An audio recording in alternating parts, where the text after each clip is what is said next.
Elvis Presley died today. He was 42. Apparently it was a heart attack.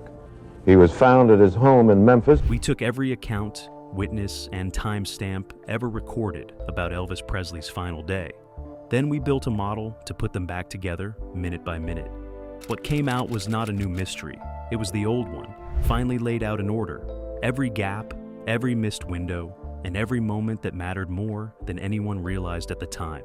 Join us as we walk through that reconstruction, hour by hour, exactly as the timeline actually happened, piecing together a day nobody fully recorded. For nearly 5 decades, the final day of Elvis Presley's life existed as a patchwork, fragments from different people, recorded at different times, occasionally contradicting each other in small but meaningful ways. This is the actual challenge behind reconstructing any historical timeline involving a private home, a small circle of witnesses, and an event nobody expected to need documenting precisely as it unfolded. Nobody at Graceland on August the 16th, 1977, was taking careful notes of exact times as the day progressed. People remember mornings and general impressions, not minute-by-minute logs.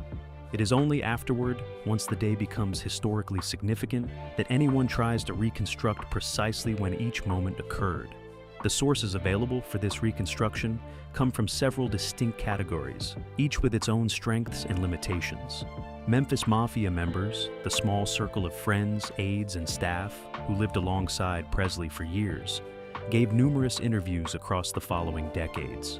Joe Esposito, Billy Smith, Larry Geller, Jerry Schilling, Marty Lacker, and Sonny West each offered their own recollections, sometimes within months of the event, sometimes decades later, as documentaries and books revisited the story repeatedly. These accounts share a great deal of overlap on the broad strokes. They diverge, sometimes significantly, on specific timing. One witness might recall a conversation happening shortly after midnight. Another might place a similar conversation an hour or two later. Memory works this way naturally, particularly for ordinary moments that only became significant retroactively. Once everyone involved understood they were recalling someone's final hours rather than just another night. Medical records provide a second category of source material, generally more precise on specific clock times, particularly regarding the hospital arrival, the resuscitation efforts, and the official time of death. Baptist Memorial Hospital's records establish certain fixed points with reasonable confidence. The ambulance call, the arrival time, the 30-plus minutes of resuscitation efforts, and the 2:30 in the afternoon pronouncement of death. Court testimony from the 1981 trial of Dr. George Nicopolis adds a third layer, providing detailed sworn accounts from medical professionals and household staff who were questioned specifically about the sequence of events that morning under circumstances that demanded more precision than casual interviews typically produce. Building an accurate, ordered timeline from these overlapping but imperfect sources requires the same kind of careful cross-referencing any historical researcher uses when working with multiple, partially conflicting eyewitness accounts. Where sources agree, confidence in the timeline increases significantly. Where sources diverge, researchers typically default to whichever account carries more corroborating support, or acknowledge the uncertainty directly, rather than forcing false precision onto a moment nobody can fully verify. This reconstruction approaches the day using exactly this method, organizing the most consistently corroborated details into sequence, while being transparent about the handful of moments where exact timing remains genuinely uncertain across competing accounts.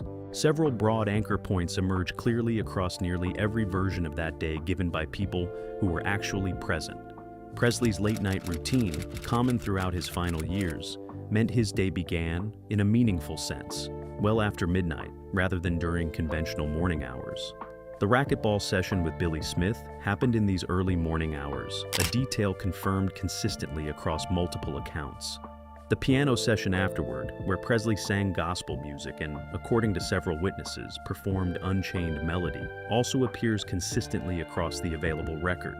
The nighttime medication routine, administered by nursing staff working under Nicopolis's direction, represents another consistently documented anchor point, though exact dosages and precise timing carry more variation across different accounts and later court testimony.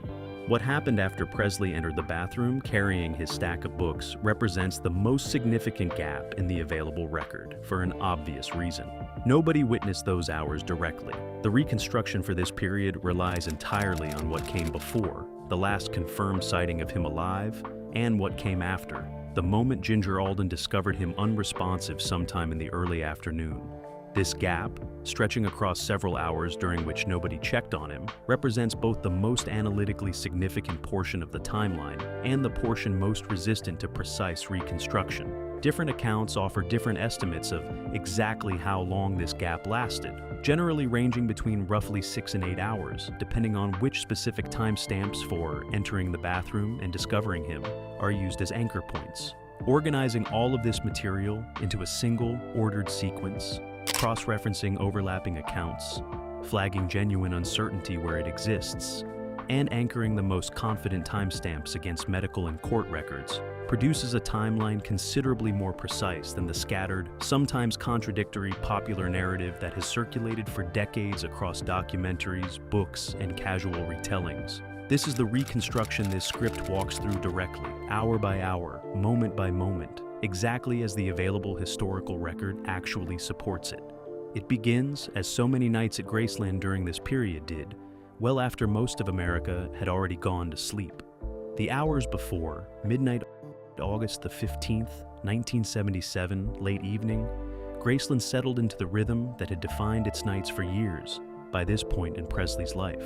By most accounts, Presley spent part of the early evening attending a routine dental appointment, visiting Dr. Lester Hoffman for a checkup. This detail, confirmed across multiple sources, places him functioning normally, moving through an ordinary errand, hours before anything had begun to unravel. He returned to Graceland afterward in reasonable spirits, according to staff who interacted with him that evening. The household that night included his fiancée, Ginger Alden, his cousin Billy Smith, and Billy's wife Jo, along with a small number of other staff moving through the property handling ordinary evening duties. This was a quiet night by the standards of Graceland during the touring years. No entourage of visiting friends, no late-night gathering of the broader Memphis Mafia circle. Just a small, familiar group settling into a routine August evening. Presley's tour was scheduled to resume within 2 days, a string of dates beginning in Portland, Maine. This detail matters to the broader timeline because it explains the relatively low-key nature of that final night. Rather than a final dramatic evening before departure, witnesses describe something closer to an ordinary night at home, the kind that had repeated countless times across the preceding years. As midnight approached, Presley reportedly grew restless, a pattern consistent with the irregular sleep schedule that had defined much of his final 2 years. Doctors and household staff had grown accustomed to a routine where Presley's day effectively began well after conventional bedtime hours, a pattern shaped partly by his performance schedule and partly by the cumulative effect of long-term medication use on his natural sleep cycle. Sometime in these late evening hours, conversation with Ginger turned, by her own later account, toward ordinary domestic matters. Wedding planning had become a recurring topic between them during this period, the two having been engaged for several months by this point. This detail, while seemingly unremarkable, matters to the broader emotional context of the night. Witnesses describe nothing unusual or alarming in Presley's mood or behavior during these hours. No sign of the kind of dramatic foreshadowing, sometimes added retroactively to stories like this, once their tragic ending becomes known. As the hours moved past midnight and into the early morning of August the 16th, Presley and Billy Smith decided to play racquetball on the court Presley had built on the Graceland property. This detail appears consistently across nearly every account given by people present that night, anchoring one of the more reliable timestamps in the broader reconstruction.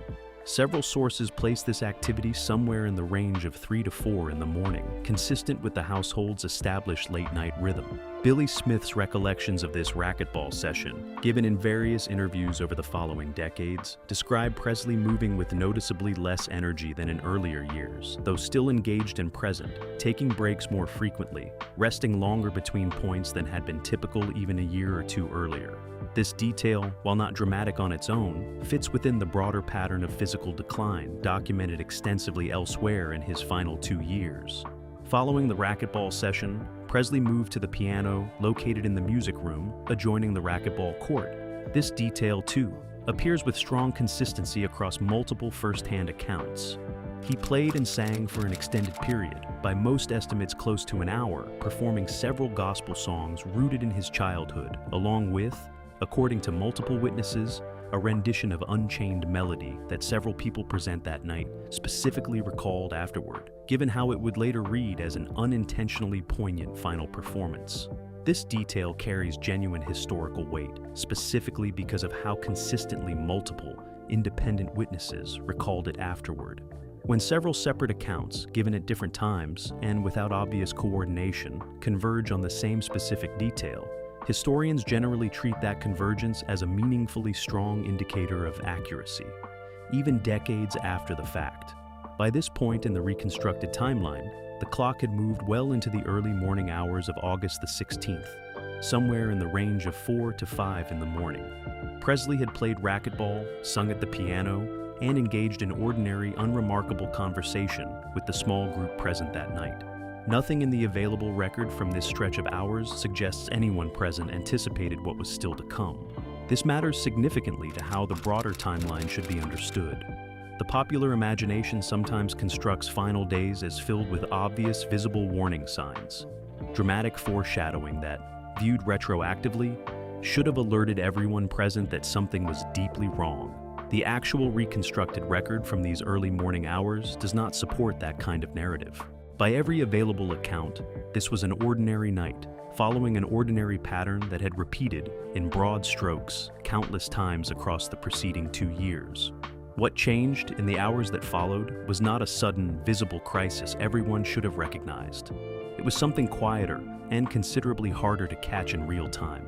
That shift began as the small group inside Graceland prepared, finally, to end their night and allow Presley to retreat toward the one part of his routine that, this particular morning, would never reach its expected conclusion. The last confirmed sighting.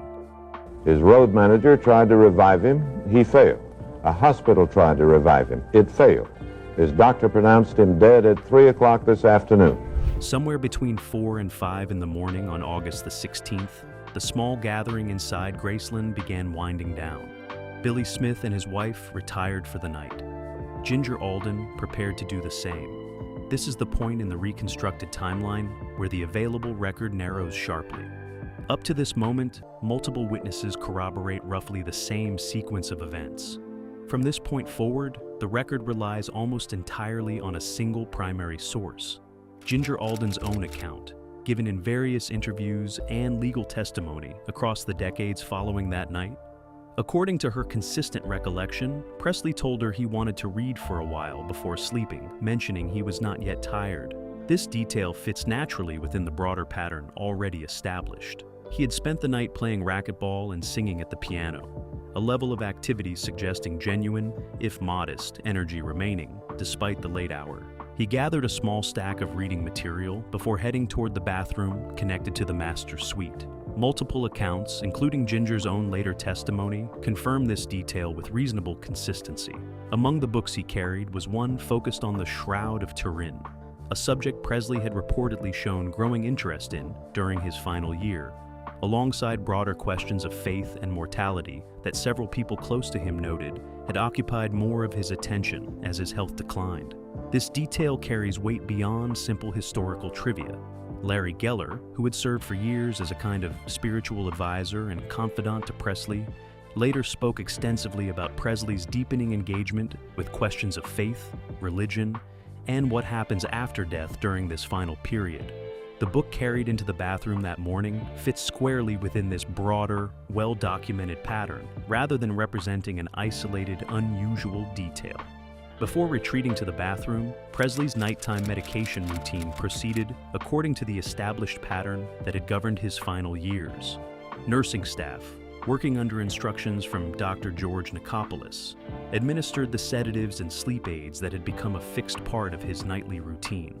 Court testimony from the 1981 trial addressed this routine in some detail, establishing that this particular night's medication administration followed an established, familiar pattern rather than representing any kind of unusual departure or escalation. This detail matters significantly to the broader reconstruction. Popular retelling sometimes suggests a dramatic, sudden overdose scenario, implying some unusual, excessive dosage administered that specific night. The available record, including sworn testimony from the trial, specifically examining this question, does not strongly support that framing.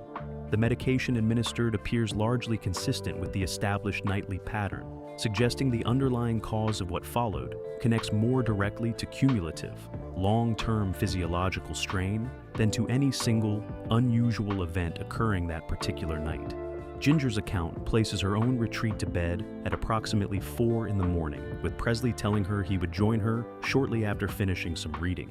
This represents, according to the most consistently cited reconstruction, the last confirmed direct interaction between Presley and another person while he was still alive and conscious.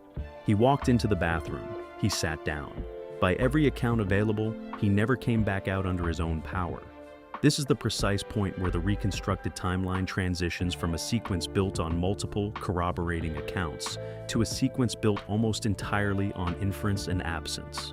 Nobody witnessed what happened next directly. The only available evidence comes from what is known about his physical condition entering that bathroom, combined with what was discovered hours later when someone finally checked on him. Medical reconstruction of cardiac events consistent with his later diagnosed cause of death suggests such an event likely occurred relatively soon after he sat down, based on physical positioning and circumstances discovered later. This represents an inference drawn from medical understanding of his condition, rather than a directly witnessed or documented moment.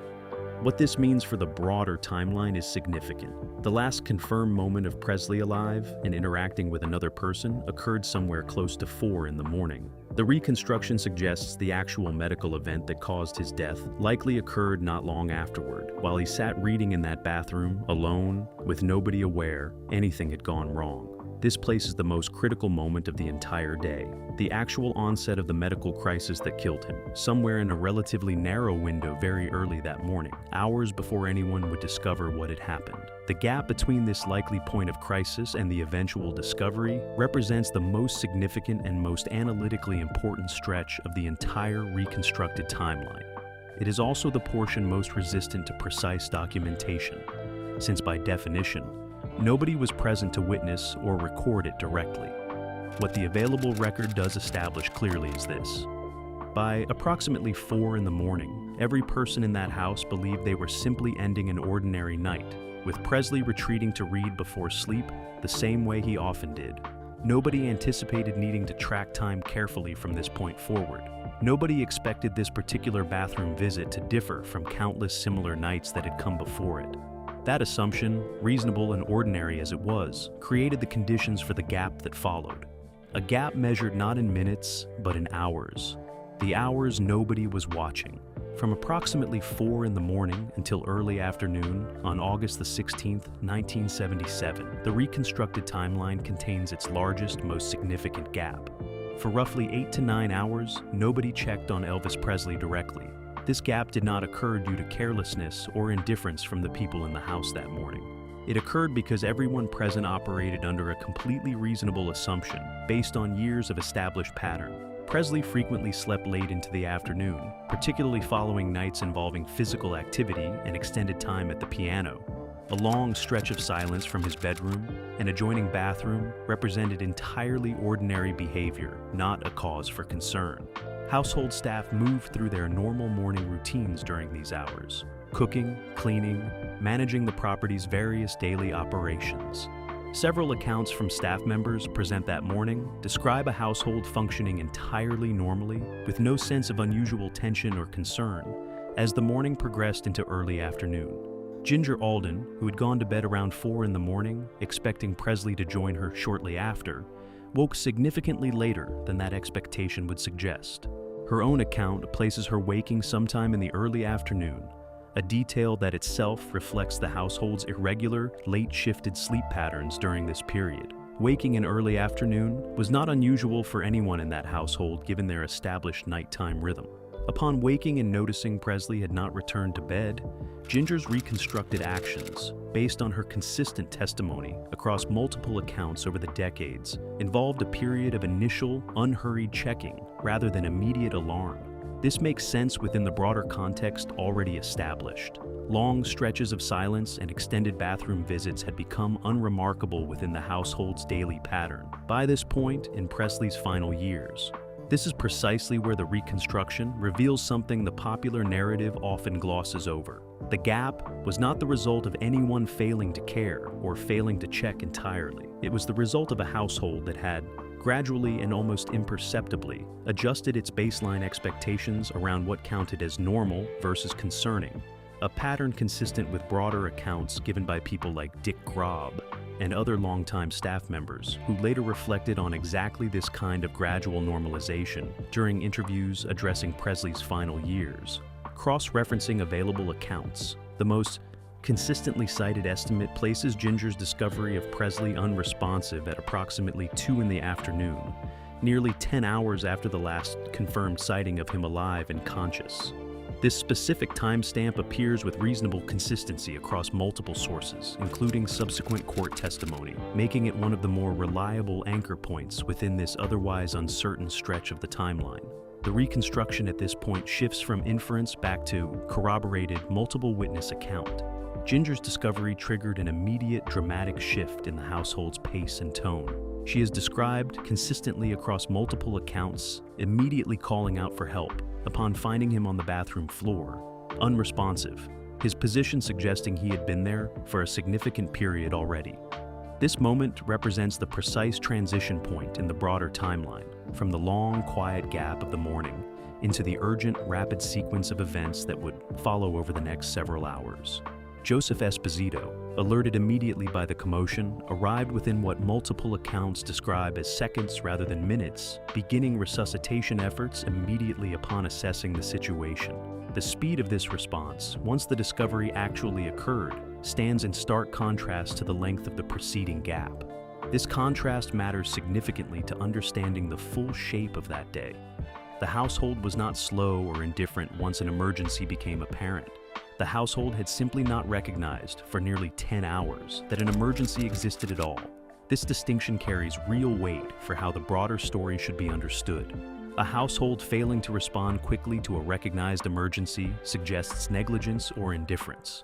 A household failing to recognize an emergency during a period that, by every established pattern, looked identical to countless previous entirely ordinary mornings, suggests something different and considerably less straightforward. A slow, gradual normalization of irregularity built up over roughly 2 years that left even people who genuinely cared deeply about Presley unable to distinguish this particular morning's silence from all the mornings that had come before it. The reconstructed timeline makes this gap visible in a way that scattered, individual retellings over the decades never fully captured. Nearly 10 hours passed between the last confirmed sighting of Presley alive and his discovery, unresponsive, on the bathroom floor.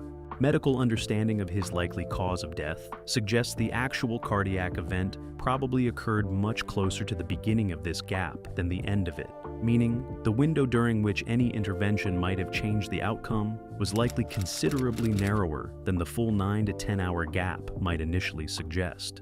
This nuance matters enormously to the broader question the entire reconstruction was built to examine. The question was never simply whether 10 hours passed without anyone checking. The more precise, more analytically meaningful question is how much of that 10-hour window represented genuine, recoverable opportunity, versus how much of it occurred after the critical moment had already passed beyond any possibility of intervention. That narrower, more precise window sits at the center of everything that follows. From discovery to the final pronouncement. 2 in the afternoon, August the 16th, 1977. Ginger Alden's discovery set off a sequence of events that the available record documents with considerably more precision than the long, quiet gap that preceded it. Her scream brought immediate response from inside the house. Joseph Esposito, Presley's longtime aide and one of the most consistently cited sources for this portion of the timeline, arrived within moments. His own detailed accounts, given across multiple interviews over subsequent decades, describe beginning chest compressions and resuscitation efforts almost immediately upon assessing the scene, recognizing the severity of the situation within seconds. Esposito's account, corroborated by several other household members present that afternoon, places the call to emergency services occurring within minutes of the discovery itself. This represents a meaningfully fast response once the emergency became apparent, reinforcing the broader pattern established in the previous chapter. The household's failure was never one of slow response to a recognized crisis. It was a failure to recognize the crisis during the preceding hours when recognition might still have mattered. Memphis Fire Department records, combined with subsequent court testimony, established the ambulance arrival at Graceland with reasonable precision, generally cited as occurring within roughly 10 to 15 minutes of the initial emergency call. Paramedics began their own resuscitation efforts immediately upon arrival, continuing the compressions and emergency intervention Esposito had already started. Vernon Presley's reaction during this period appears consistently across multiple accounts, each describing a father overwhelmed by what was unfolding inside his own home. Several witnesses recall him collapsing against a hallway wall upon being told the severity of the situation, repeating his son's name as paramedics worked just rooms away. The ambulance transport to Baptist Memorial Hospital represents another reasonably well-documented portion of the timeline, with hospital admission records establishing arrival time with more precision than almost any other point in the day's broader sequence. Doctors at Baptist Memorial continued resuscitation efforts immediately upon arrival, a detail confirmed both through hospital records and subsequent court testimony from medical staff present that afternoon. This is where the reconstructed timeline reaches one of its most analytically significant junctures.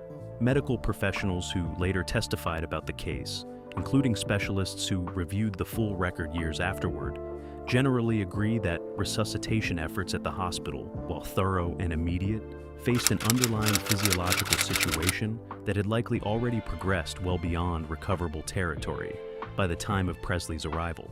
This assessment connects directly back to the timeline established in the previous chapter.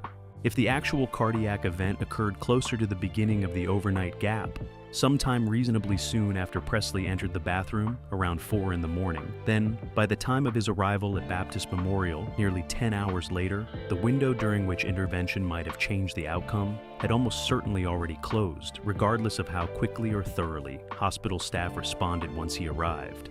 This represents one of the more sobering conclusions the full ordered reconstruction makes visible.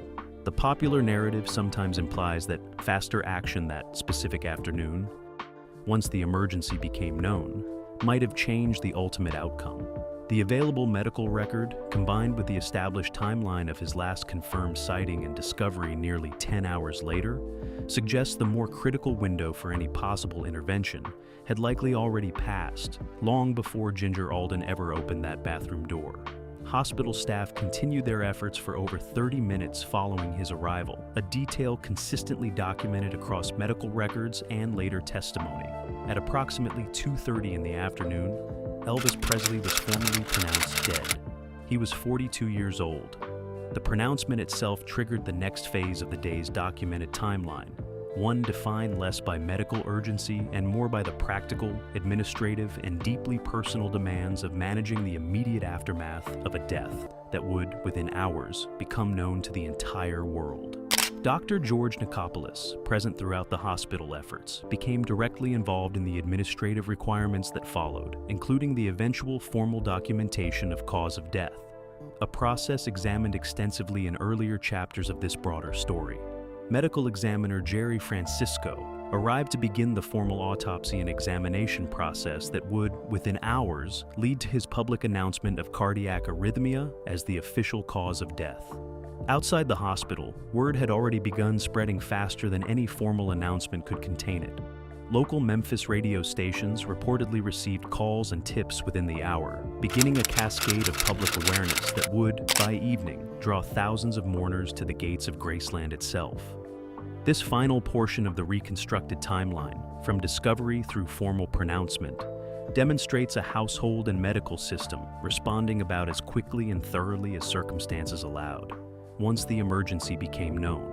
The tragedy embedded within the full, ordered reconstruction lies not in this final, urgent sequence, but in the nearly 10-hour gap that preceded it, a gap shaped not by negligence in the moment, but by years of gradual, barely perceptible normalization that had quietly redefined what counted as an ordinary morning inside that house. Piecing together every available account, medical record, and sworn testimony into a single, ordered sequence reveals a day that unfolded with a kind of quiet, terrible logic. Ordinary night and ordinary silence. A household operating entirely within established, reasonable patterns, right up until those patterns concealed something that, this particular morning, was anything but ordinary. The full shape of that day, laid out end to end rather than scattered across decades of individual retellings, reveals exactly where the real opportunity for intervention existed, and exactly how far that opportunity had already slipped away by the time anyone realized it was needed at all. What the full timeline actually reveals, laid out end to end rather than scattered across decades of separate interviews, books, and documentaries, the reconstructed timeline of August the 16th, 1977, reveals a pattern that individual isolated accounts never fully captured on their own. The popular imagination has long treated Presley's death as a sudden, almost inexplicable tragedy. A healthy-seeming man who simply collapsed without warning. The full ordered reconstruction tells a more precise, more complicated story. Every individual piece of that final day, viewed in isolation, looked ordinary. The late-night racquetball game matched a familiar pattern. The piano session matched a familiar pattern. The medication routine matched a familiar pattern. Even the extended silence from the bathroom matched a familiar pattern, one that had repeated, in broad strokes, countless times across the preceding 2 years. It was only the cumulative weight of these ordinary patterns occurring together on one particular morning that proved fatal. No single moment in the reconstructed timeline stands out as an obvious, isolated failure. The tragedy lives instead in the accumulation, in the way years of gradual normalization had quietly redefined what counted as routine inside that household, leaving everyone present unable to distinguish this specific morning from the hundreds of similar mornings that had come before it without incident. This distinction matters enormously for how the story should be understood going forward. Blame, in the simplest sense, does not land cleanly on any single person within this reconstructed sequence. Ginger Alden behaved consistently with established household patterns. Household staff behaved consistently with their normal daily routines. Even the medication administered that final night followed an established, unremarkable pattern, rather than representing some unusual escalation. The system that failed Presley was not a single decision or a single person. It was a slowly shifted baseline, built up gradually across roughly 2 years, that nobody inside the house had fully recognized shifting until it was far too late to matter. The reconstruction also clarifies something the popular narrative frequently gets wrong, regarding the window for potential intervention. The nearly 10-hour gap between Presley's last confirmed sighting and his discovery often gets cited as the central tragedy, implying that faster checking at any point during those 10 hours might have changed the outcome. The medical evidence reviewed in the previous chapter complicates this framing considerably. If the actual cardiac event occurred relatively early within that gap, as the available evidence suggests is likely, then the realistic window during which intervention might have mattered was almost certainly much narrower than the full 10 hours, perhaps measured in a much smaller number of those early morning hours rather than the entire stretch. This nuance does not erase the tragedy. It reshapes it. The real missed opportunity, if one existed at all within the available record, likely occurred far earlier in that gap than popular retellings typically suggest, closer to the hours immediately following his entry into the bathroom around 4 in the morning, rather than anywhere close to early afternoon when Ginger finally checked. Researchers and medical historians studying cases like this one, where a slow accumulation of normalized risk factors precedes a sudden, fatal event, often point to exactly this kind of pattern as a broader lesson extending well beyond Presley's individual circumstances. Households, caregivers, and even trained medical professionals can gradually lose sensitivity to warning signs that would alarm an outside observer immediately, simply through sustained, repeated exposure to a slowly worsening baseline that never presents itself as a single, obvious crisis moment. This reconstructed timeline, built from cross-referencing decades of overlapping witness accounts, medical records, and sworn court testimony, does not introduce dramatic new revelations the historical record previously lacked. What it offers instead is precision. A single ordered sequence replacing the scattered, sometimes contradictory fragments that have circulated independently across countless books, documentaries, and retellings since 1977. Seeing the full day laid out this way, hour by hour, makes visible something that piecemeal retellings often obscure: the genuine, sobering reality that nothing about that final night looked unusual to the people living through it in real time. The danger was not visible. It was not dramatic. It was woven so thoroughly into years of established routine that recognizing it in the moment would have required noticing something that had stopped registering as noticeable years earlier. That is ultimately the most significant thing this full reconstruction reveals. Not a hidden mystery, not a new villain or a missed clue nobody had previously considered. Simply the precise, careful shape of an ordinary night that, this one time, was not actually ordinary at all, laid out clearly enough that the pattern finally becomes impossible to miss. Every account, every record, every sworn testimony, finally connected into one sequence. The story was always there. It just needed to be put back together correctly.